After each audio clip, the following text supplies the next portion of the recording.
Hi everyone, and welcome to the second tutorial on how to discover your disability superpower. In this tutorial we will be going through how to use your power within you, how to further yourself, how to use your past experiences for your good, how your life, how it shapes you, how using yourself and your inner power for your own good, how the new you is actually the original you and why that is so important. Now make sure as well for this video to like it, to save and watch for later. Do let me know as well, where are you dialing in from? That means where do you live? Where do you live actually? In what country? Why are you watching the video itself? It's great for me to know, so the more I can help and assist people like yourself who are watching, and I can pump out more and more content that is beneficial to you. And last but not least, do not forget to download the free workbook in the description for this video so that you can work through the exercises through each and every of these scenes to help and assist you to further understand and to use your disability superpower for yourself at the end of the day, because it's an incredible power that lies within all of us, but it is something that we are not aware of or we don't know how to use because we are in a world that has not been brought up for us, and we need to adapt to that each and every day. And as I always say, as somebody with a physical disability, it is a world we have to adapt to, and it is a world that is not made for us. So without further ado, my name is Andrew Gadd, and I was born with cerebral palsy, a physical disability from birth. So I only know this for my life so far. I'm 27 years old. As you can probably hear, I was brought up and I lived in South Africa. I was born in South Africa and I moved to the UK a few years ago. I've been in the UK for nearly 10 years, so that's where I reside now.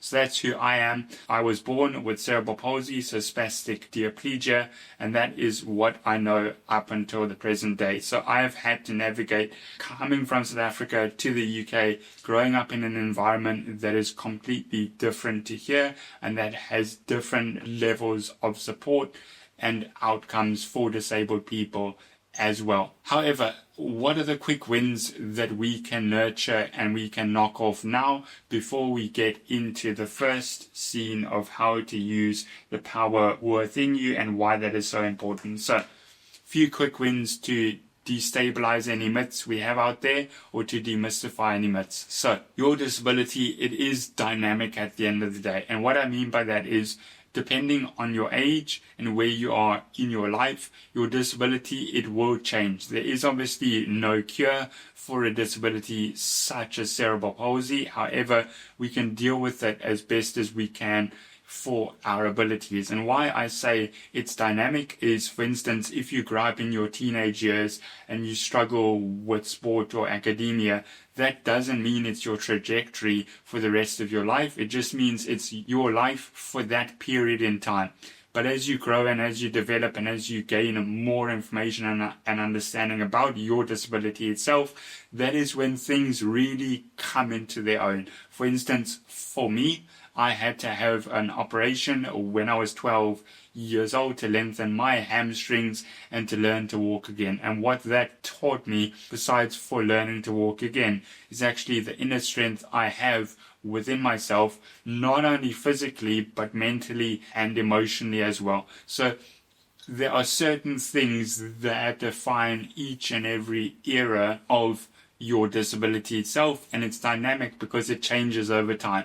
It may get better, it may get worse. I'm not a medically trained professional to tell you that at the end of the day. However, what I can tell you is I am living proof of just trying things and doing things. A few things that I know why I am living proof of that. For instance, I have become the national champion in the UK in disability cycling a few years ago. I have won countless medals as well throughout sport in South Africa as well as doing quite well in academia. And why I say that, it's not to brag or to gloat, it's just to say that I'm a average person. I'm nothing special. So if you're thinking, I'm disabled and I can't amount to much because other people have said so or said that about me, then that is untrue. and do not listen to the negativity of others, because they are comparing you to what is out there and they are looking at just the minuscule amount of information or the depth or the breadth. For instance, there are 16 million people in the UK with a disability, be that neurologically or physically. So there's a lot of information and experience out there to people who actually do well at the end of the day. And the last thing I want to say to you is this: it will take time. It can take years of experiencing and learning all these things, and it can be a slow process. However, as you watch along on this video, my hope and my wish for you is that this will be expedited in your process through the knowledge, through the information, and through the personal experiences I share with you through all these chapters as we go through this video from start to finish. And as always, if you have any particular needs or you want me to expand on any information, or you would find it useful for me to expand on anything else in prior or other videos, please just drop a thought in the comment. Do let me know your thoughts on this video itself. I read all the comments personally and I will be more than happy to assist you. But without further ado, guys, let's go on to the next part of the video, which is how to use the power within you and why that is so important. Hi guys, and welcome to the second part of the second tutorial on how to discover your disability superpower. So after the introduction, now we are going to discuss how to use the power that is within you. In the first tutorial, we discussed how to discover your disability superpower. Now we are going to build upon it and how to discuss how to use the power that is within you, and to turn the image of I can't do something to I can. So come along for the ride and make sure to take as many notes as possible. So how do you use your superpower for good, or how can you use your superpower as such? Now there are three pillars or buckets to this that I'm going to go through, and then I'm going to explore further how you can further use your disability superpower as a result of understanding and discovering it, as we did in the first tutorial. So the first part of that is you need to gain a sense of clarity. If you're not clear on what you would like or how to use your superpower, and your superpower, it's not only the mental side, it's the physical and the emotional side of it. All those three sorts of pillars, they make up your power. It's almost as saying, I want to climb a ladder, but I don't know how, or I want to drive a car, but I don't know how to start. If you don't know the practicalities of how to use your superpower, although you've discovered it, you will never be able to use it. So that is what we are going to get into now. So the first part is to gain a sense of clarity. So a sense of clarity, it's being extremely straight and clear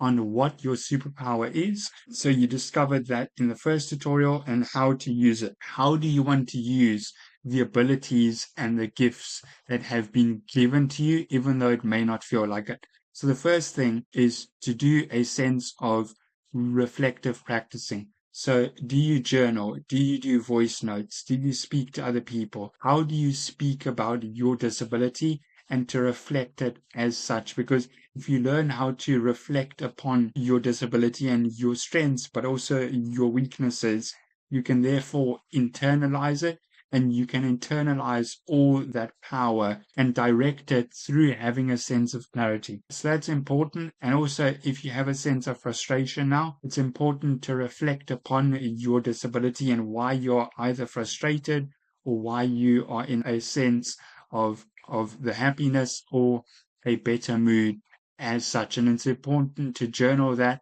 to voice note it, or to speak to other people. The second part of gaining clarity on how to be clear to use your superpower is through the mapping of your values. Now, what I mean by that is the mapping of your values is what are those core red lines for yourself that you're not willing or able to compromise on, so that it can be your traits. So it can be a sense of speaking the truth, a sense of discipline, a sense of accountability, a sense of trustworthiness. those can be your values. Or your values can also be, I arrive on time and I arrive early because I respect others. Or I will not lie to myself and I will not lie to other people. What are those inherent things that are your values that you are not willing to either give up or you are not willing to cross, even if your arm is twisted as such through the monetary aspect or through the coercive behavior of other people? So what are those values that you hold strong and dear to yourself, and you will not budge even if it costs you in a situation that you may not want to put yourself in as such? And the last kind of bucket to gaining clarity is to surround yourself intentionally.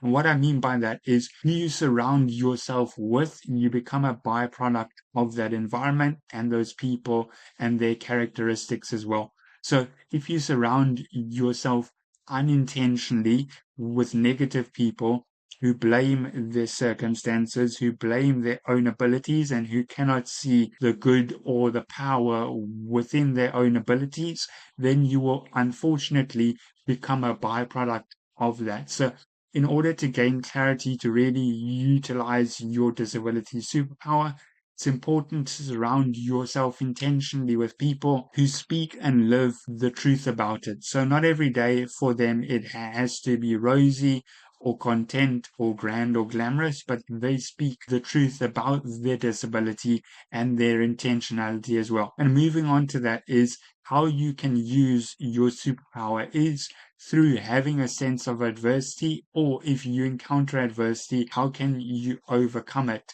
to grow your superpower and to grow your abilities as well. So from that, the first question to ask or pose is, how can I work on this, or how can I work on my adversity? And what that means is sucking all the air and the stress and the frustration and the worry out of your situation and thinking to yourself, I'm in a sense of adversity now. How can I use my superpower?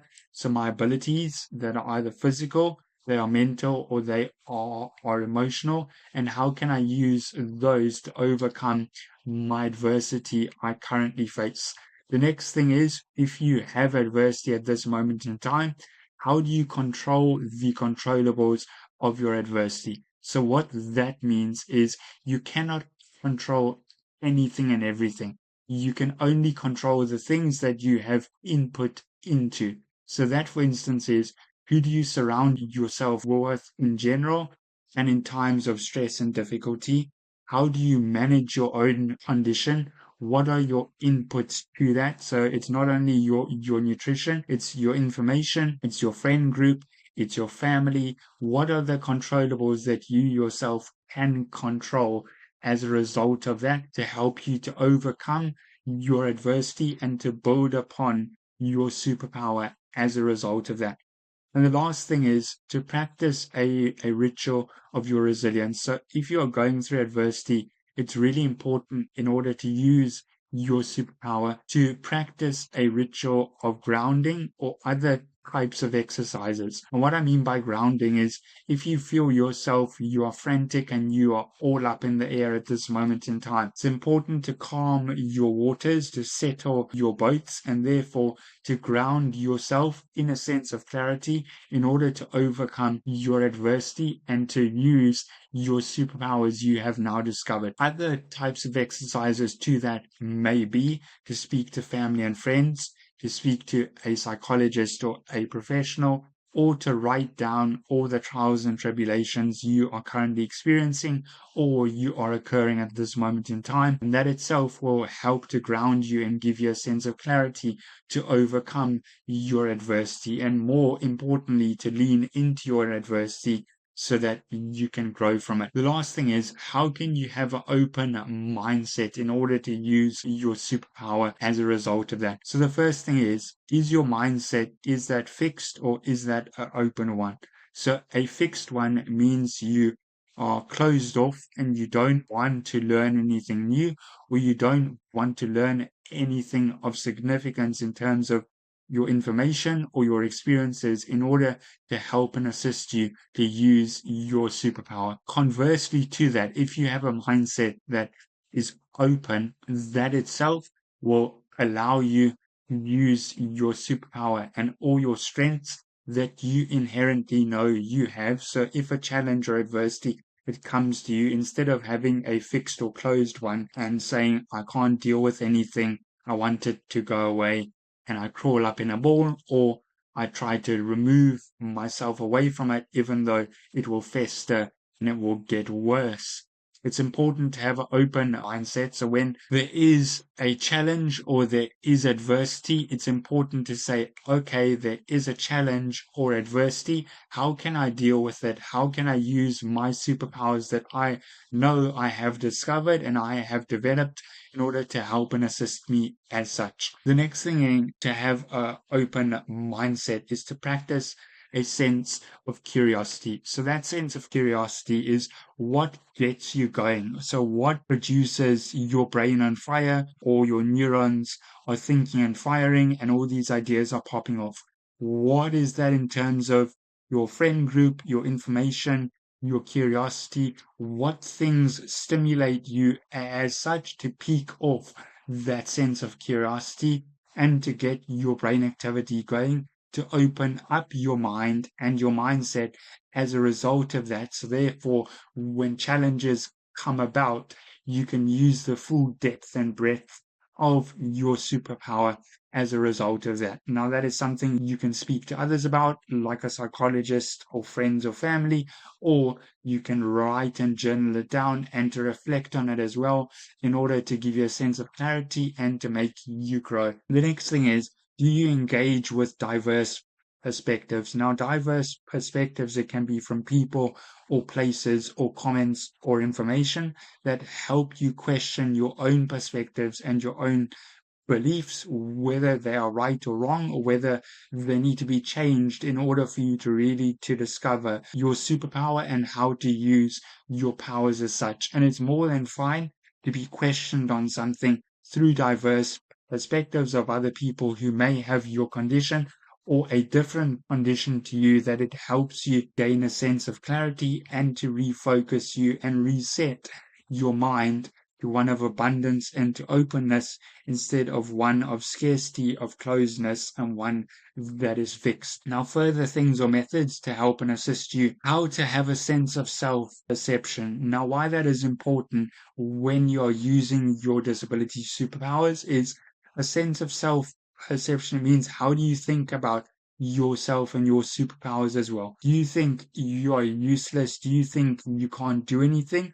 Or do you think I can take on the world on a few days, but not on others? And that sense of self-perception, it will affect not only how you think and feel about yourself, but it will also seep into your actions and your refinement for your life and how you conduct yourself in your daily life from day to day, and the things you set out as goals and the things you set out to achieve as well. The next thing in to have a sense of perception as well is to redefine your values, as we touched upon on the first slide. So what are your values, and do they match your superpower, and do they match your core beliefs as well? And the last thing is to challenge your internal type of negativity. So if you think of yourself in a negative way and your perception as such, then if you negatively think about yourself, you will not realize you have a sense of superpowers, which you discovered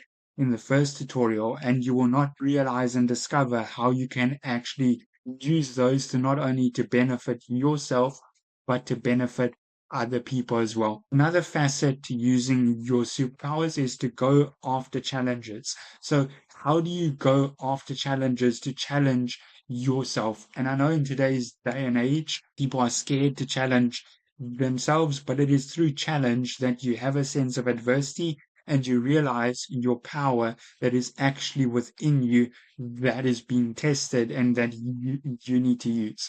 The first thing is to start off with your mindset. Is it strong or weak? Is it fixed or closed? Is it opportunistic, or is it one of scarcity? And that is important to really to think about and to cultivate it and to nurture it and to lean it towards more of positivity and to openness, because life is difficult and you will have adversity from time to time. The next thing, how to go after a challenge, is go with what feels the scariest to you, where you think it's scary, I'm not going to make it, it's just out of reach, but because it's just out of reach, it's a challenge, and therefore you know inherently within yourself that you will grow from that because it is just out of reach, but it is close enough for you to go after and to grow from that as such. And it's fine if other people, if they laugh or mock you, or if they call you crazy. This is your position, and this is for you to really to utilize your superpowers as a result. The next thing, if you want to go after challenges, is embrace your setbacks. If you're going upon a challenge, you will face a sense of setbacks and adversity. Embrace it because it's part of the journey to make you grow and to develop your superpowers that you are using. And because of that, you yourself will grow inherently and automatically as a person as well. And the last thing is, if you are thinking to myself, okay, that's all great, but in my head, I have a sense of noise that shouts, I can't do something, or I'm useless, or I'm this or that, or why even try? How do you quieten down the volume in your noise? Because that internal noise, it will stop us. And why that internal noise, it stops us, is due to the brain activity, it's due to the brain, it's acting in survival mode, and it's constantly surveying for threats. So why that is so important is if your noise is too loud and you're too much in your head, then that itself, it will stop you and fear will start to creep in order to keep you safe. However, you are never going to learn about your superpowers and your inner strength, and you are never going to be able to use it if that noise is too loud, and that noise, it constantly stops you. So how do you quieten down your noise? So the first thing is to either to separate yourself from the noise, either physically or mentally. And physical noise, it might be a loud environment, it might be a home environment, it might be something that is detrimental to you, or mentally, it might be that you're thinking too much and you're gaining frustration and fear through the lack of doing. The next thing is to actually to ground your body, because when the noise is too high or too much, your body, it tenses up. Your shoulders, they tense up. You speak quickly, you stutter, and you may stammer, and your body, it's in a sense of tenseness, and you can't relax and think clearly. The next thing to that is to limit the inputs that add noise. So the inputs that may add noise are your friend group, or your perspective, or your family, or your environment you are in. If you can limit those inputs and go to quieter places, or to have a sense of clarity, that will be beneficial for you as a result of that. And when the noise is quietened down, how do you actually proceed to use your superpowers as a result of that? First thing is to savor the silence. We live in a world that is constantly busy, that is constantly on, and that is noisy. So if you have quietened down your noise in order to use your superpowers, savor the silence, and silence is golden, as the saying goes. The next thing is to embrace the challenge of questioning. So if there are thoughts that are racing through your head due to the noise, question why are those thoughts there? And often it comes back to a deeper meaning of something you need to fix, or you need to tackle, or to take a sense of action on as a result of that. And the last thing is, it's important to do a check-in with yourself. How are you actually doing? Because if you are 50% here or there, or you're not dialed in 100% into yourself and who you actually are, you will never be able to use the superpowers you have discovered to not only grow, but to help others as a result of their challenges and their stripes and their struggles and their trials and tribulations. So it's important to do a check-in with yourself on how you are going to work things and how you are going to do things as well. And that, guys, it concludes this part of the tutorial. The next part of the tutorial we are going to do is how you have discovered your past, your present, and your future self. And the next part of the tutorial, guys, is how to unpack your physical, your mental, and your emotional state. So that is what we are going to get into now. Make sure to use the template that is in the description as a reference, and I will see you in the next part of this tutorial on how to use and discover your disability superpower. Hi guys, and welcome to the next part in the tutorial of how to discover your disability superpower. In the last scene or part, we discussed how you use your inner power for yourself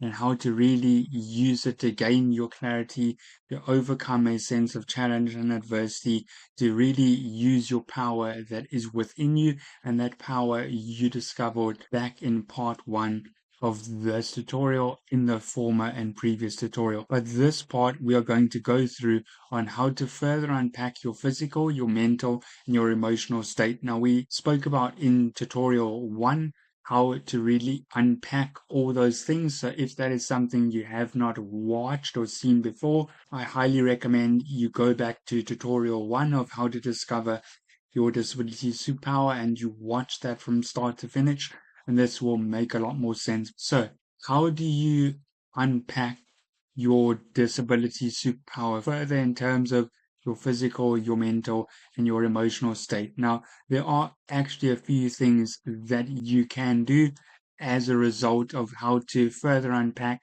your physical, your mental, and your emotional state. So the first part we are going to focus on is obviously your physical state. Now, your physical state, it goes more than what you're physically able to do. It's also a sense of the perception of yourself and your physical state. And that is really important to remember as we go through this in greater detail. It's not only what you see for yourself, it's how you perceive it as well that affects a lot of things. So the first part of how to further unpack your physical state of your disability superpower is how do you conduct yourself? So that is not how do you walk or why do you walk the way you do if you have the ability to walk. If not, why do you use a wheelchair? That is not discussing what we are going to go through. What we are going to go through is how do you conduct yourself, or what is your perception of your mobility and your physical state. So how is your presence both physically and mentally? So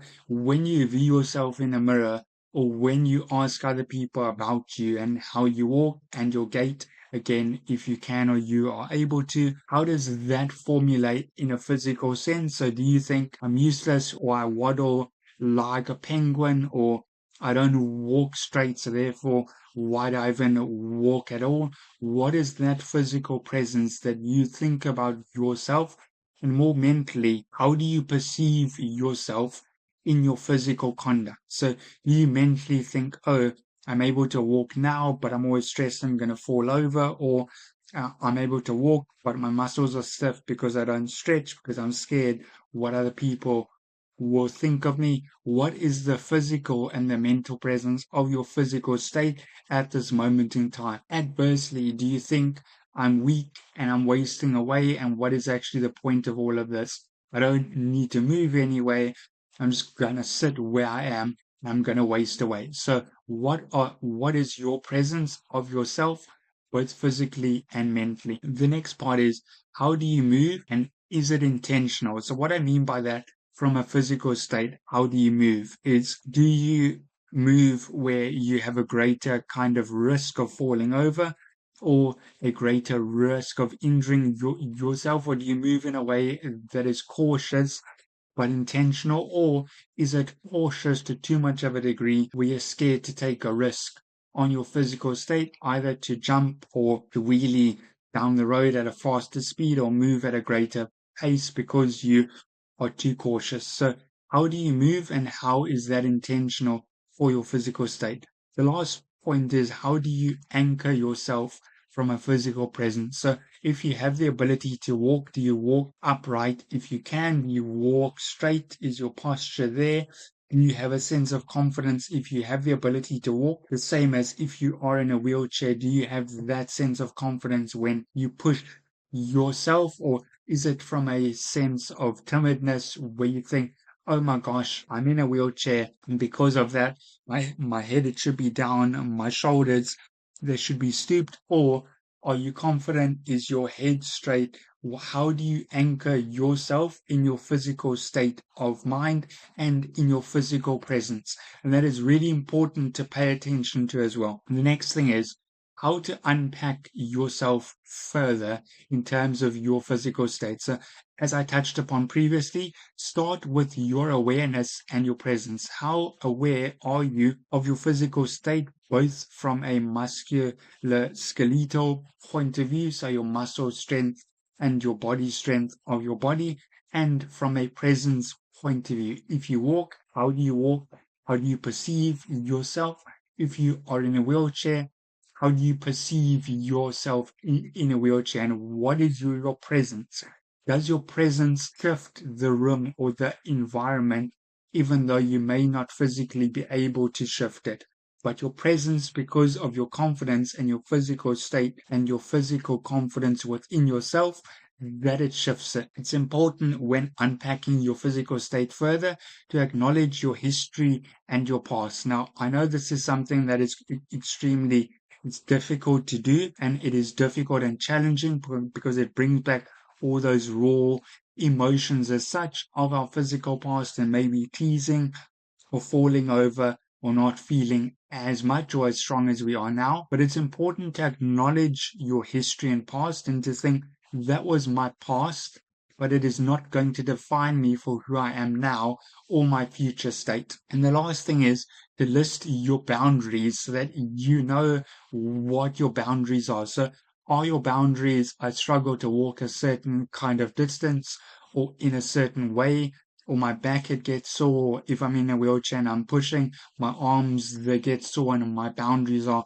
I can only push myself a kilometer at a time or for a few minutes or moments. What are those boundaries? So to list and to jot them down, and then to slowly but surely to unpack your physical state, to push through your boundaries, to grow yourself as such. Now, I always think it's important to challenge yourself to physically ascertain your physical state and to also to push past it and to grow in it. So with that being said, do you set stretching goals? If you're able to walk, are your goals stretching, and do you grow from that? Or do you stay where you are and think this is my kind of lot in life? The next thing is, do you anchor yourself, and why? So in terms of anchoring yourself in your presence, if you have the ability to physically move, how do you anchor yourself? And is your presence one of comfort and one of confidence, or one of timidness and being scared and not confident as such? It's important to work with yourself and not against yourself as you set your challenges, because the challenges, they will challenge you, and it's far easier to fall back into prior or previous crevices or ways of thinking about your physical state instead of working with yourself and saying it's going to be hard. I appreciate and I understand it, but this is why, and this is why I'm doing it. Now, the next thing is your mental state of mind. So your mental state, how do you conduct yourself from a mental capability? So it's the way of how do you choose to focus on yourself and your environment around you? Is that intentional or is that unintentional? So that may be from your environment where your aids or your equipment are placed to how you scroll your phone or social media. How do you interact with other people on a mental basis and in a mental way as well? Do you also balance a sense of realism? So this is my disability, be it a physical or neurodivergent one, with a sense of hope. And that is important because although your disability may be here, or your neurodivergency may be here, it doesn't have to stay here. It can rise to here or further above. And that is it's balanced upon your realism and your hope to challenge yourself and to think where I am now is because of my past either thoughts or experiences or my interactions or my intentionality. The next thing is in how you conduct yourself mentally, to use a sense of self-talk as guidance. So to talk to yourself as if you were coaching or mentoring yourself in a positive way, and that will aid into your conduct of your mental state and how you think about yourself and your disability to really use it to your benefit. The next thing is if you want to unpack yourself a bit further, to notice your layers. So your layers, the first layer, it might be a sense of negativity or shutting down. The next layer, it might be a sense of hope, but aggression. A layer after that, it may be a sense of frustration, but self-belief.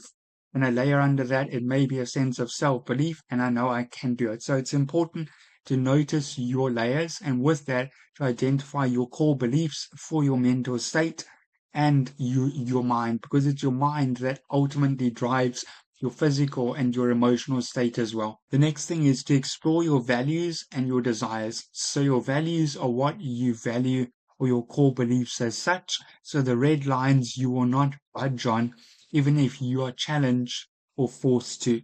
And your desires are things you hope to do either now or in future, or you desire to become for yourself in future. So for instance, if you are in a wheelchair, you may desire to be able to walk. If you can walk, you may desire to be able to walk in a straight way or without the use of aids. And as I always say, a bit of challenge is not a bad thing. So how do you challenge yourself in a mental state? First thing is, your brain, it will interact with its environment around it. So it's important to question your automatic thoughts and why those thoughts are the way they are, and do you believe them, and do you act and process them.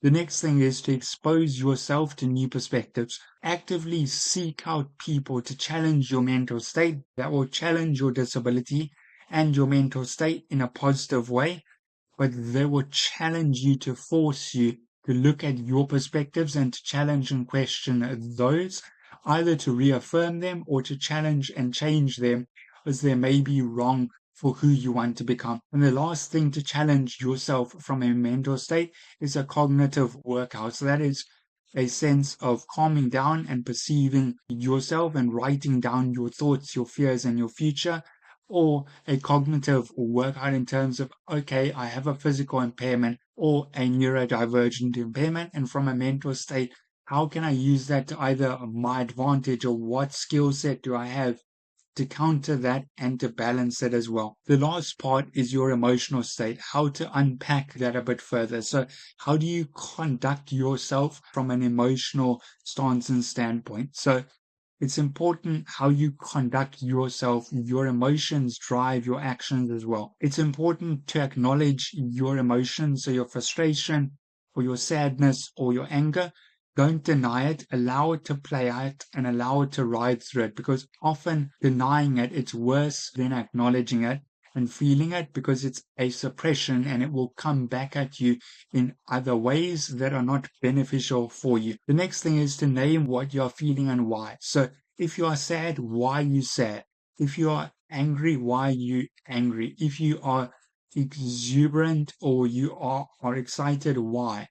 And that why, it grounds you to a deeper meaning and to prior actions that brought you to this stage. The next thing is to express your integrity. So your integrity, again, are your core beliefs and your emotions. So your discipline or your belief or your steadfastness for truth and for accountability, express those with integrity, but to be humble and not to brag, because that will give your emotions a sense of stability and calmness and credibility. The next thing, if you want to unpack yourself a bit further, is name your layers.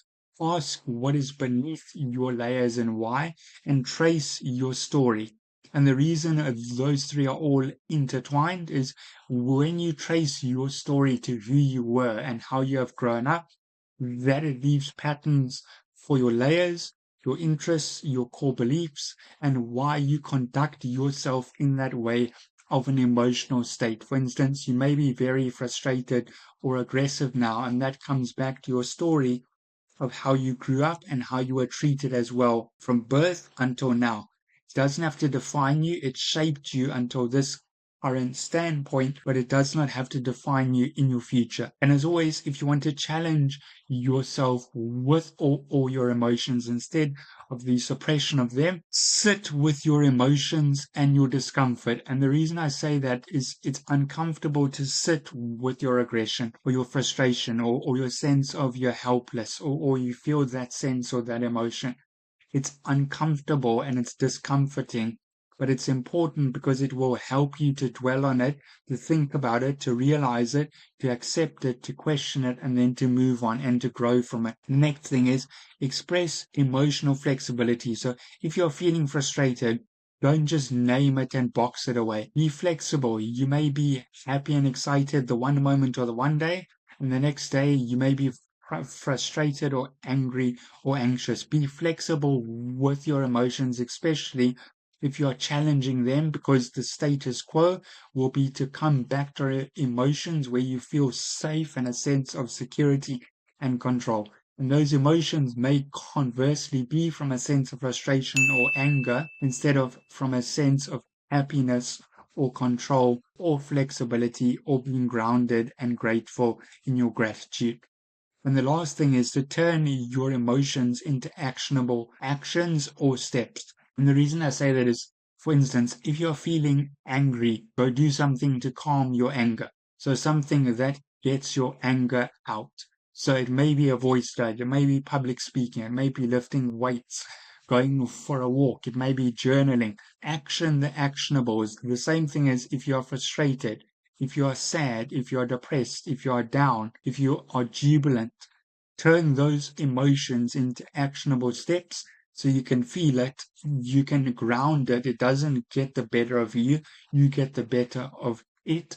And as a result of that, your emotions, because they become actions, they become learned behaviors in your mind. And when those actions and those emotions, they bubble up again, because inevitably they will, as you grow and discover more about yourself and how to use your superpower, you will have a sense of grounding and control from a sense of clarity and calmness, instead of allowing all those emotions and that mental state and that physical state to overwhelm you, and you get taken with the waves of all three of those states, instead of being grounded, being calm, and having a sense of clarity to control them instead of them controlling you. But guys, in the next part, we will discuss how to use your past experiences and how your past experiences have shaped you and why that is so important for you and what that will be able to do for you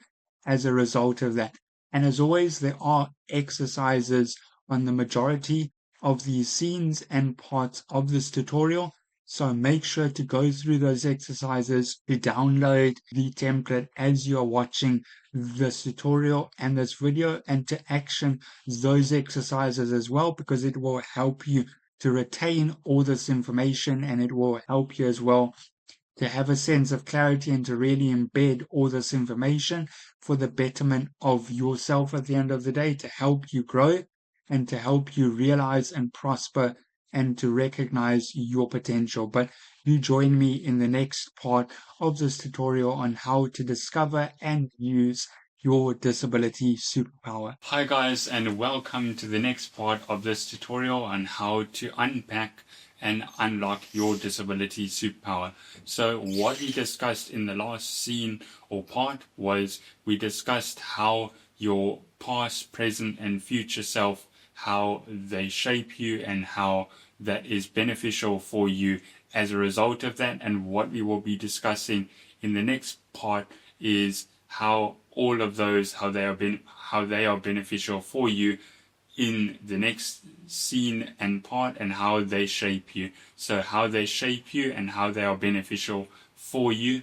And we discussed in the last part as well how you will use your inner good for yourself in scene 5. And in this part we will be discussing the importance of how your past experiences, how they are beneficial for you and how to use them as a result of that. And your past experiences are not actually bad for you, they are beneficial for you as a result of your past experiences have come and they've given you your growth you are up until now. As you can see on the whiteboard, we have 3 pillars to that. So how your bad experiences, how they actually served a purpose, how your present will determine your future, and why looking back into the past, why that will determine your future as well. So if we move on to the first bucket itself, how your bad experiences, how they have served a purpose. So you may be thinking to yourself, how have my experiences, if they have been bad, how have they served a purpose? And the thing is, with your disability itself, even if your experiences have been bad and they have not been the best up until now, they have still served a purpose for you.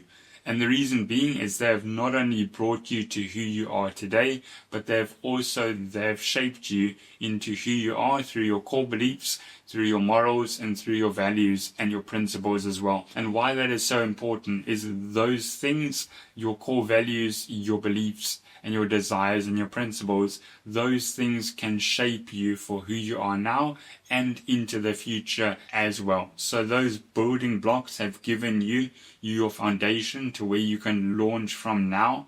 And even though those experiences they may have been bad or they may have been painful as a result of your upbringing, they have given you the foundation, whether you like it or not, to build upon from now. Now, how can you actually use your bad experiences? Well, a few things for that. So to use your bad experiences, you may want to teach other people about those, or to share your struggles and your trials and your tribulations. And the reason I say that is because more often than not, you would not only be the only person who would go through all those struggles and trials and tribulations, there will be other people who have a similar experience to you.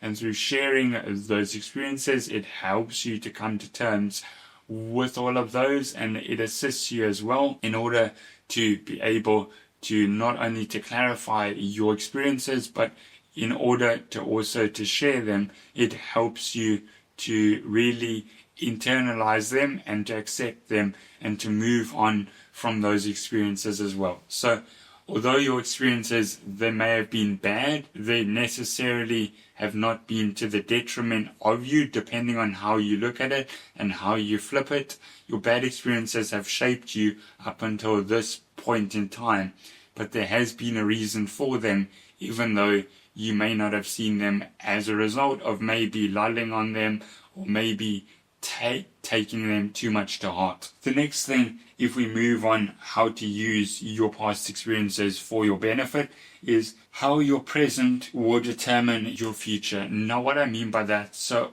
obviously you have your past experiences that have shaped you up until now. Whether you like it or not, or whether you acknowledge it or not, your present day and your present experiences will shape your future. And why that is so important is your sum of your present was shaped by your past, and the sum of your future will be shaped by your present. So it doesn't mean to say you need to do a complete 360 in terms of to reinvent yourself if you're feeling stuck, frustrated, or angry in your present day. It just means to be cognizant of your present time, your present day, and your presence. And that means, how self-aware are you of your disability? How self-aware are you as well of how you are conducting yourself and your capability and everything along those lines as well? And why that is so important is your present day, everything you experience now will lead to your future. So if those things are negative experiences, then your future outcome, it may be negative as a result of that. However, if your experiences now are positive, consequently, your future, it may be positive as well.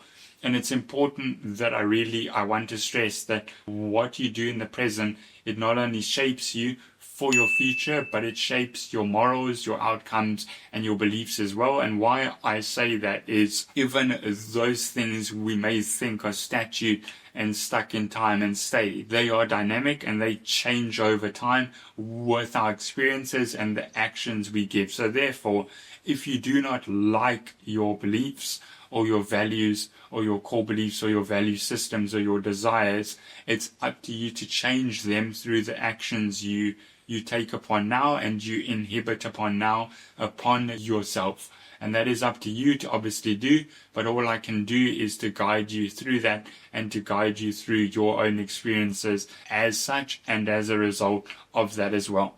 So that is extremely important to remember about how your present, it will determine your future. And the last thing before we move on is your present. It's not only today. Your present, it can be a sum of months, or it can be a sum of potentially years. And your future, it may not be for 3, 5, or 10 years down the line. So it would be silly for me to say, oh, your present time is only today, or a month, or 6 months, or a year. Your present will be when you can feel your transition from your responsibilities and your growth and your mindset from where you are now to where you will be in the future. And it comes with age as well. And there may be seasons or times or timings where you feel that you may be stuck in the middle between your present and your future as well.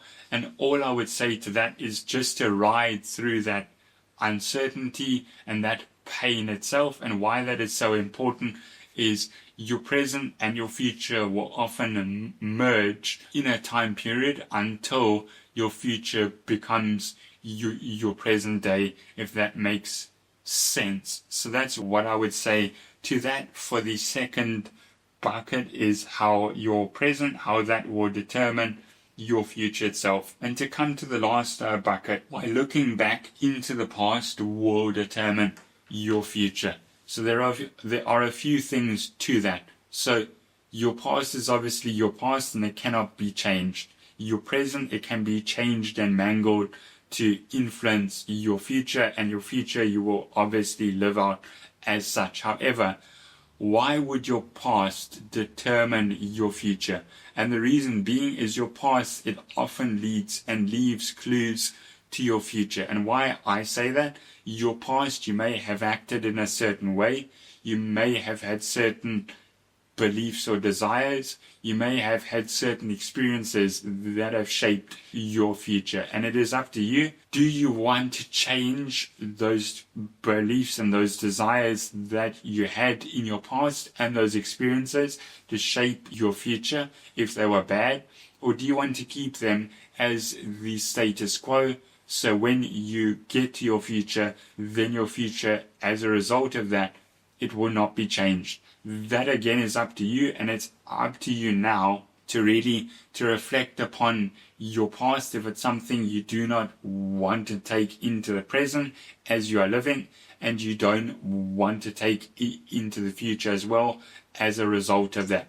And why that is so important is your past, it gives you the foundation to where you are now, and because of that, it will obviously inhibit your present and it will determine your future as a result of that. So with all that being said, what I would say at the end of the day is that is how your past, it has shaped you until your present day, and it will shape your future.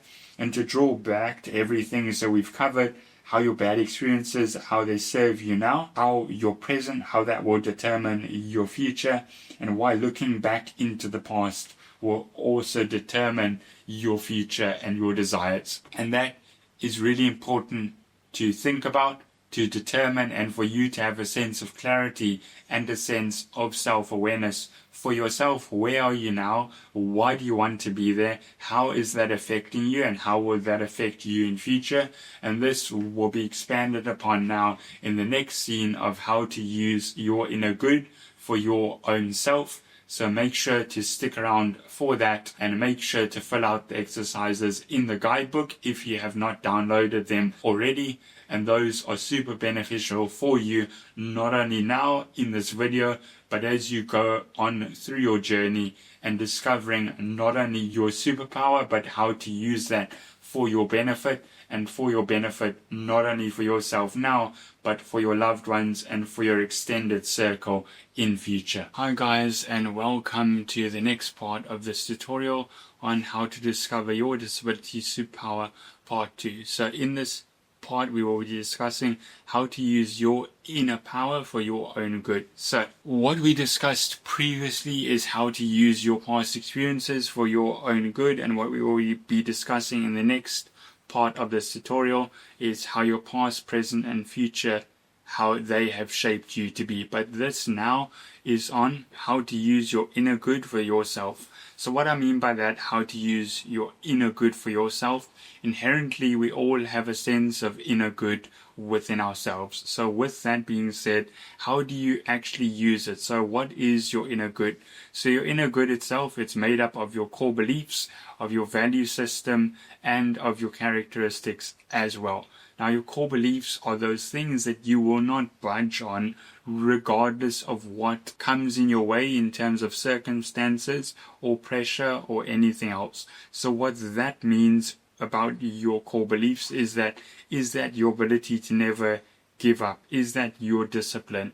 Is that your ability to always seek the truth and speak the truth as such? What are your core beliefs that you hold on to, that you would never give up even if you were pushed to? Your values, on the other hand, are what you value from yourself and from other people. So do you value from yourself honesty or integrity or accountability, or what are those things or human qualities that you value or you have within yourself that you seek from other people? That in itself is your values at the end of the day. And then a bucket to that, that's added to that, you have your core beliefs, you have your values, and you have your inner good. Now, your inner good itself is, you know what is right and what is wrong. And your inner good is just a balance of those things at the end of the day, of what you know, what is right or wrong at the end of the day. And that is your inner good. Now, how does your disability superpower, how does that play into all of that? As you discover, or as you have discovered your disability superpower in the last tutorial, and if you haven't watched it, I urge you to go and watch that. The thing is, with your disability superpower, as you are learning about it and how to use it, all these things will come into play. So that it brings us on to the next part of this scene, which is now you know what you think about your inner good and your power. How can you use it for other people? Or how can you use your inner good to teach other people? And what inherently is the benefit to you? In order for you to realize the power that lies within you and your inner good as well, there's no better way than to actually to teach other people as such. And why that is so important to teach other people, it does a few things. Firstly, it makes you center your core beliefs, your values, and your inner good. And that it might have changed or shifted depending on the time period for which you discovered your disability superpower. Why that is so important as well as to teach others, it grounds you. So your core beliefs and your values and your value system and your inner good, it may have changed over time. And the reason being is you change with your experiences and your life circumstances as well. So your value system and your values and your core beliefs, they adapt to that. Now, why teaching is so important is it helps you to recenter your core beliefs and your value systems as well. And do they align with who you are currently? They may have aligned with who you were, but not who you are in this present day and who you will become as a result of this. The next thing why it's so important to teach other people, it gives you a fresh perspective of their outlook and their thoughts and their life compared to yours. Now, your life, it might either be better or you may be in a different either part or circumstance of your life which is better than where they are or where they were, depending on when you are teaching them and when you are speaking to other people. So why that is so important is when you are teaching other people and you are gaining their perspectives and their insights, again, it's a thing to center you on the straight and narrow and to keep you on track for yourself, because you may have got over and above yourself in terms of your needs or your wants, or you may be thinking you are better than you actually are. And it's not to discredit anyone, it's just to say at the end of the day, you always need to have a sense of stoicism and a sense of humility, because those things will inherently ground you at the end of the day. And through teaching other people and gaining their perspectives, that itself will inherently be beneficial to you, not only now, but as you grow and as you really challenge yourself to discover the depths of your superpower and how to use that inherently for yourself, for your inner good, but also for the inner good of other people as well. And that is why we are here at the end of the day, to spread our message and our knowledge, because we are all at different subsections and sub points of our own journeys. So the more we can share with other people, the better it is, not only for us, but for others as well. The next thing about it is, if you have discovered your inner good, which you obviously have because you are watching the second tutorial on this, how do you use that inner good for your inner circle? And what I mean by your inner circle, it's not a specialized club or a clique or whatever, it's the people who you can depend upon. So is your inner circle, are they your family, your friends, your brothers, your sisters, your co-workers, your colleagues, your outside environment? Which group of people can you assimilate to at any one time, who you can call upon if you are either in physical trouble or mental trouble, or you need the support of others? And how your inner good it plays into that is, if you share your inner good with other people, so as we've said, your core beliefs and your values and who you are, that rubs off onto others, and it helps them to change and to shift either their perspectives or their way of doing things, or how they are acting and why they are acting in a certain way, and what detriment or positivity it will have towards them as and when they go forward with either their actions or your actions, as they have rubbed off onto those people around you and your inner circle.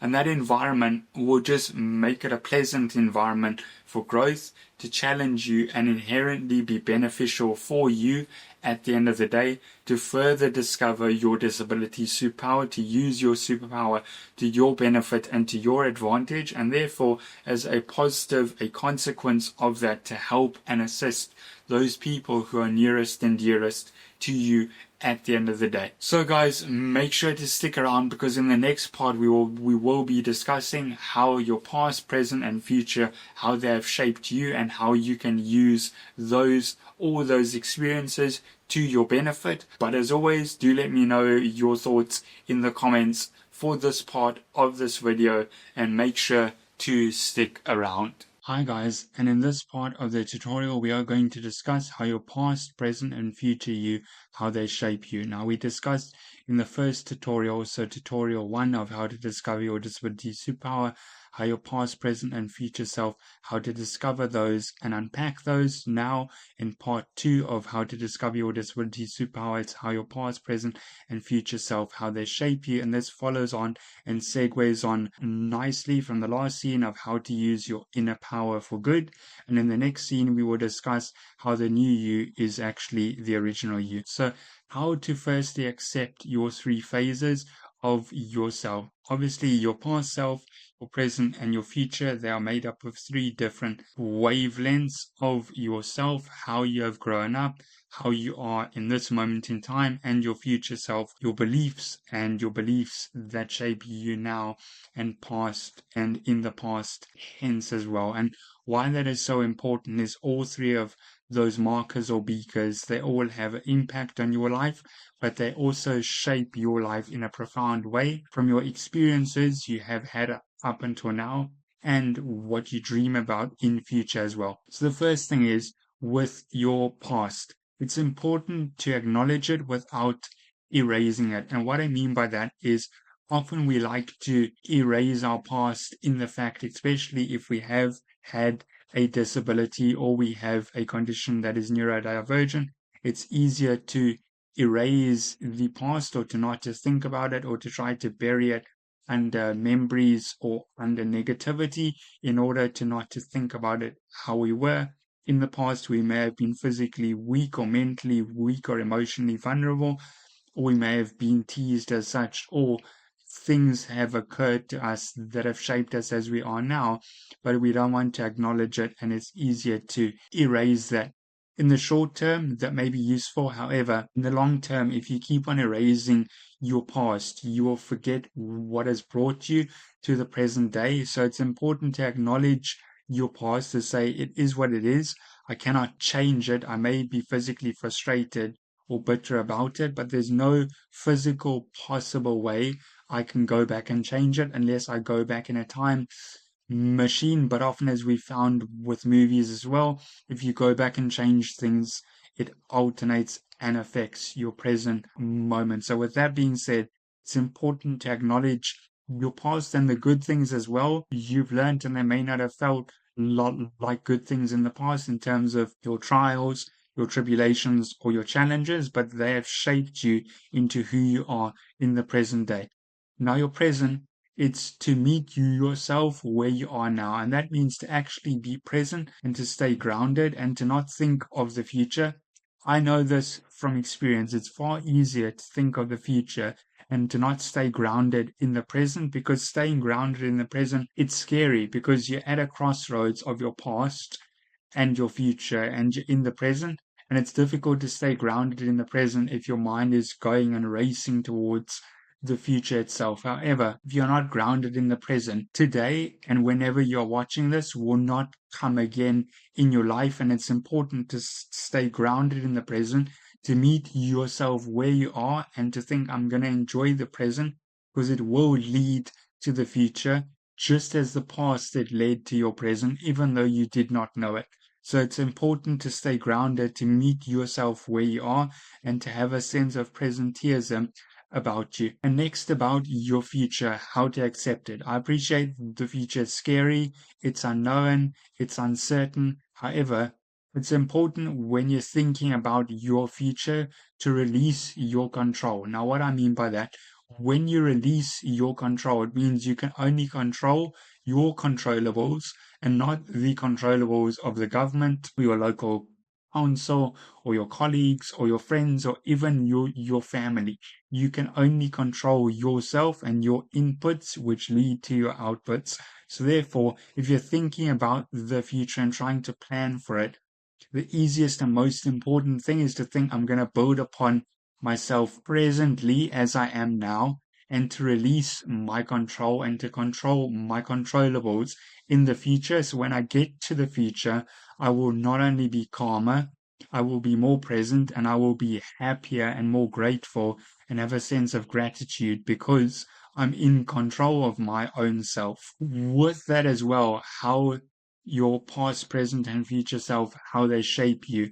Why is this important and how can it assist you? So, if you are thinking of how all these events have shaped you up until the present day and why it's important, your past self, it's important to heal your old wounds and experiencing your past. And again, it comes back to we are better wired as humans to not only to search for negativity, but in terms of traumatic experiences, to bury those and to lock those in a vault and to not really bring those up again and re-experience them because of either the physical pain or the psychological pain it has therefore caused us. So it's important to accept your past, to acknowledge it, and to heal your wounds and your experiences. So for instance, if you're in your present and your old wounds of people teased me about my physical condition or my neurodivergence, bring up those old wounds, work through them, and think that is not me, it was me,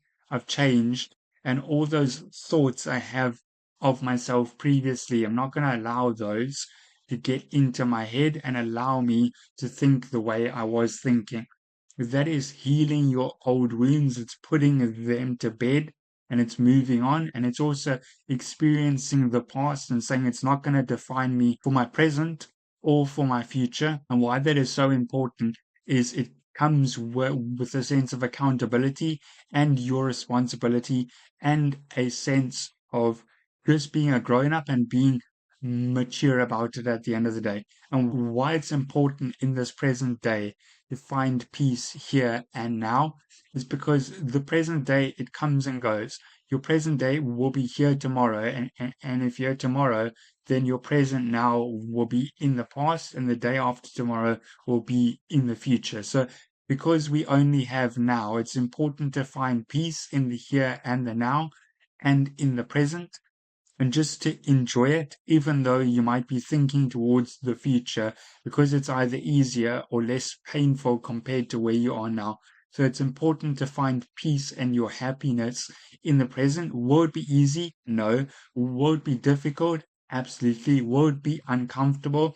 To find peace and to slow your mind down and to really be present, but it's worth it. And then why it's important, why the future, it will shape you, and to think about it, is it builds a sense of trust and clarity. And why that is important through trust is if you trust yourself now, you will go into the future with a sense of calmness and grounding. And what that will allow you to do is as you grow, you chase and you want to experience more things. But if you trust yourself and you therefore have a sense of clarity about yourself and your positioning and what you want to do, then that itself, nothing else can dissuade you, and you found your peace with your present, and your past you've accepted and you've acknowledged and you've moved on as a result of that, and your future will be better than what it is now because you have a sense of grounding, you have accepted your past and your present, and you have a sense of whole clarity where nothing else it can come into your life and it can affect you because you trust yourself at the end of the day. And the thing I like to think about is if you cannot trust yourself, then who else can you trust? Because your word is your truth and your trust at the end of the day.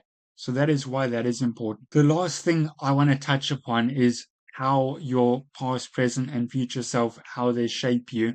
Why is it important to teach others about your past, your present, and your future self? And you may be thinking to yourself and scratching your head and thinking, I'm just a person with a physical disability or I have a neurodivergent condition. Why would anybody want to listen to me? And what do I have to say that is important and that people don't already know? The thing is, we're humans. We live in a environment that is so fast paced, it's impossible to keep up with our own thoughts. And because we're human, and there's over 8 billion of us, no two experiences on this earth are exactly the same. They might be extremely similar, but your upbringing, your past, your present, and your dreams for your future are wholly and completely different to somebody else. So teaching others about your past, present, and your future self, it helps to bring a sense of grounding to you, but it also helps to bring a sense of purpose and depth and your perspective, where you look back on things and instead of being ungrateful or bitter about it, you're actually thankful for it, even though it was difficult to either go through or experience, and to learn the lessons from that. That is extremely important. Firstly, to turn your pain into purpose and into depth. And what I mean by those two things is turning your pain or your past into purpose and teaching others. You will have a sense of upliftment and a sense of doing good unto others, and that itself will pay you back in spades, even through your teaching and through your advice to others to help other people to circumnavigate their experiences so that they don't either make the same mistakes as you, but they can learn from you and they can grow faster as a result of that. And your depth, it really expands your thinking, your empathy, your knowledge, and your information from other people, because no two people live the exact same lives or life. The next thing, if you teach other people about your past, present, and your future, it breaks your isolation and it puts things into perspective. And why I say that is your isolation. Often if we think by ourselves and we are by ourselves and we don't share our knowledge or thoughts, then it can form an echo chamber and a sense of isolation where either we think the things that occur to us are extremely bad and we don't have a sense of depth or perspective, or the things that happen to us were the best thing since sliced bread, and because of that we may think our opportunities or the ease of which we faced our challenges were greater than they actually were. And it puts it into perspective because it measures up and it compares your existence to the existence of others. And that can go two ways. It can give a sense of being as humble as possible because your experiences were not as detailed or as in-depth as other people, or it can give a sense of achievement and self-awareness because what you overcame compared to another person was therefore greater, and you should have a greater sense of moral strength and a greater sense of a celebratory mood as well. What it also creates by teaching others is a ripple effect, an effect of an impact. And what I mean by that is if you impact others, you impact yourself through the teachings you give unto others, and that itself will guide you and will mentor you not only now, but in future and in your present, so you can make decisions that are smarter and have more clarity, so your outcomes in the future will be greater and better for you as a result. And the last thing I want to touch upon is it provides you with a sense of empowerment and independence, and not a sense of pity or self-pity. And why that is when you teach other people about your past, present, and future self, provides you a sense of empowerment of, hey, if I overcame all of that to make it to the present day, what else can I overcome? And that it gives a sense of empowerment for the present and the future, and that it sets you up in a better way. But it also, through sharing your advice, it gives other people a sense of empowerment. If they can look up to you, if you did it, then why can't they? Why that is so powerful is, as humans, we compare ourselves to others, and we look to others for a sense of inspiration or to model our dignity or our values or our beliefs on. A sense of independence of you thought you may have needed the help and assistance of others, of which you may have, but also you overcame those challenges by yourself. Okay, you may have had a lot of assistance either physically or neurologically from other people, but you still had to experience those challenges and setbacks and trials and tribulations. And because of that, you have a sense of iron will and determination that nobody else experienced in your shoes. They may have assisted you up until that point, but they never experienced it with you on your behalf as you had. So that it gains and it gives you a greater sense of independence and not a sense of self-pity or a lack of self-belief, or subsequently a lack of self-identity. You will therefore be reassured and you will be assured of yourself, and you will have a sense of confidence and a sense of vision and clarity that cannot be broken. But in the next scene, guys, we will touch upon why the new you is actually the original you and how to use that to your best advantage and your best ability. So make sure to stick around for that. Hi guys, and welcome to the last part of this tutorial on how to discover your disability superpower, part 2. In this part we will be discussing how the new you is actually the original you. And before we get into that, I think it's important to recap what we have learned so far. So the introduction, why your disability superpower is important to you, how your past experiences have shaped you, how your inner good is actually within you and how to use that for others, how your past, present and future self, how they have shaped you up until who you are now, why your emotions, your mental state and your physical state, why that is important to you and how to expand upon it. And obviously, last but not least, why the new you is actually the original you. So let's get into it here. So the first thing I want to discuss is how the old you is actually the new you, or how the new you is actually the old and the original you. And that might seem contradictory in its statement itself, but in the first tutorial, we learned that how to discover your disability superpower. In this tutorial, it's been all about how to use your disability superpower to your advantage and how to discover new things about you as a result and a positive, a consequence of that. So what we've learned so far, all these things have come up to this stage and this state now. And this is why I say the old you is actually the new you. And why that is important to realize and to remember is there has always been a version of you that is the true yourself. How you would act if there were no barriers to you, if there was no judgment, if nobody was stigmatizing you. That is the original you, and that is the new you for which you will actually go on and do things and be yourself and be proud of yourself at the end of the day. Because if you cannot be proud of yourself or to live within your own skin and you are pleasing other people, one, nobody actually cares, and two, if you do not live for yourself and stay true to yourself, then who can you stay true to at the end of the day? So with that as well is all those inherent capabilities and qualities you may have been suppressing as a youth or as a child or even into adulthood, depending on when you are watching your video or this video in your time period of your life itself.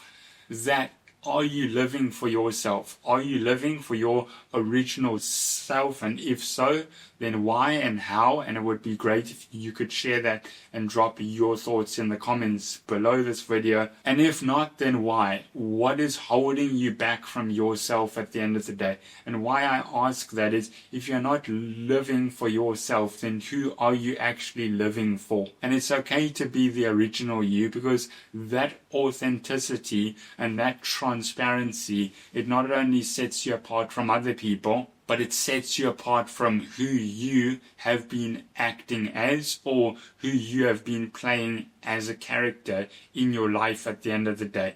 And that is absolutely fine to embrace your disability, embrace your superpower, embrace your struggles. That is part of who you are. That is your self-identity for yourself. Is it difficult? Absolutely. Will it be uncomfortable? Sure. Will it not be easy? Absolutely as well. But what it will do is all those trials and tribulations and really discovering how to use your superpower for yourself, what that will do is that will bring out the original, the OG version of yourself at the end of the day. So that is why that is so important as the first pillar of why the original you is actually the new you, and how to discover that and how to go forth about it and to not be scared. The next thing I want to cover with all of this is why the real authenticity, why it actually matters in today and today's economy, and why you being you is actually the best version of you. So why I say that is, in today's economy, as we are all aware, people try to copy the trends of others, or they try to be like others and a copycat version. Firstly, that will just lead to depression, and it will lead to frustration and anxiety amongst you.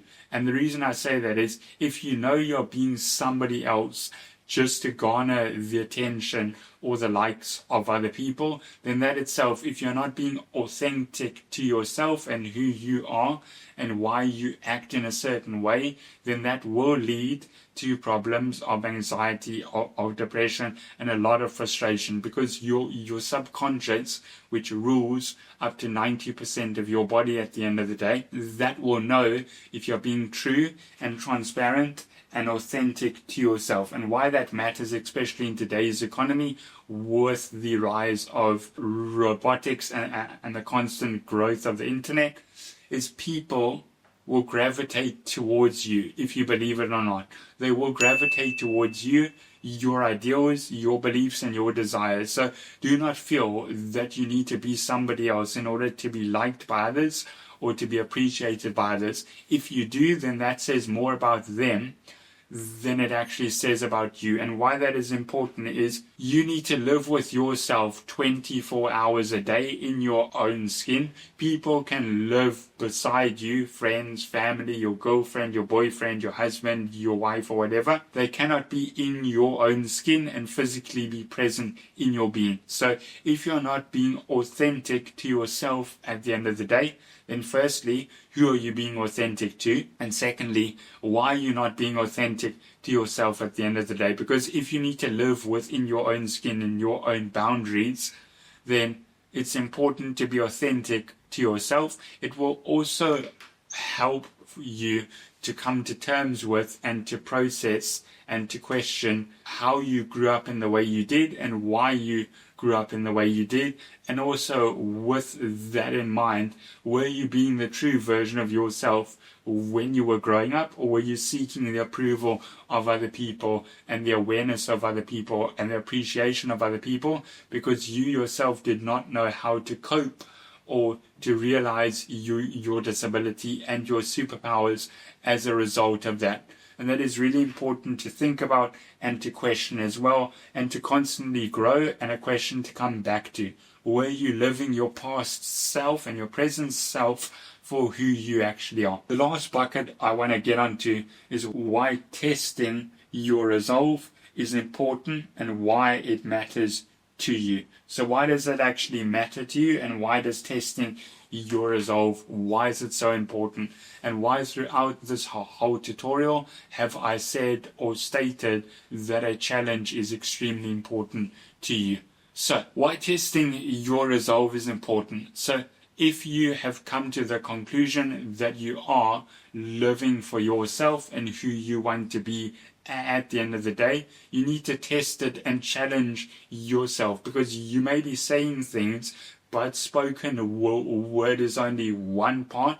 Your actions and your desires, they actually determine and they set you apart from who you are, because it's the action of doing things that are uncomfortable or that are scary or that are out of your comfort zone, where all your qualities, they come to the foray and the forefront. And because of that, you test who you are and the importance of that, and why that is so important for you to live the original version of yourself at the end of the day is if you constantly test yourself, you can actually find out more about who you are and your qualities of who you are as well, and where those qualities have been residing, if they've been hidden because the environment has not been great, or the way you've been brought up has not been to the benefit of you at the end of the day. Where are the qualities of your true self? Where are they hiding? And if you bring those out, then you will be living the original version of you, which will become the status quo and the default of the new version of you at the end of the day. And that is important to really remember. And as we wrap up this video itself, do let me know your thoughts in the comments. Do let me know if I've missed anything as well, please. And also, do you want me to cover anything else in further YouTube videos, either in a tutorial style as you've watched through today, or through any other types of medium or videos? Please do let me know in the comments. I greatly appreciate all your comments and all your feedback as well. And the more I can improve, the better it will be for everyone. But as we wrap up, guys, I have no doubt if you've made it this far, that this video and tutorial and the second part of how to discover your disability superpower, how beneficial it has been to you. And I have no doubt you will go forward in future with all the qualities you have been set up to gain from this video. And please do let me know in the comments or through a message on YouTube or my other platforms how you are getting on. If you need any assistance, if you need any kind of coaching from me or any information, I greatly appreciate it. And the more people I can assist, the more I learn from that. But as always, guys, thank you for your time and for your patience and for watching along to the end.